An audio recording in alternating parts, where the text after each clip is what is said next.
আল্লাহ যদি মনে করে ঘরে বসাইয়া আপনারে হজের সওয়াব দেবে, পারবে নাকি পারবে না? আল্লাহর এই ক্ষমতা আছে নাকি না?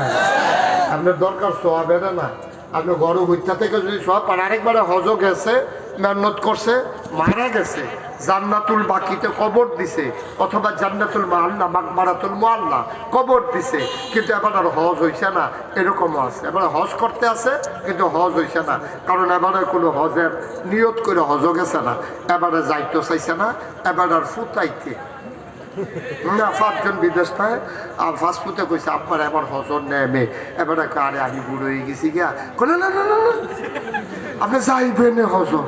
তারপরে এবারে জোর করে এবারে ফাড়াইছে, এবারে হ্যাঁ গিয়ে আড়াই গেছে গা। মোয়াল্লেমে কইছে কি তো আপনি কতবার কইছি আপনি কোনো দিকে যাইয়েন না, এখন আপনি ভাষা বুঝেন না, জায়গা চিনেন না, এর লেগে তো আপনি আড়াই গেছেন গা। কয়ের লেগে তো আমি আইতাম চাইছি না। তারপরে হজটা হ্যাঁ নট যেদিন এই কথা কইছে আমি তো আর লেগে আইতাম চাইছি না, এবার হজ কি আর আছে বা কথা কয় নাকি হজ কি আছে? হজ দেহনে হাফ প্যান্ট হইছে না, হজ দেহনে শেষ। আপনি কি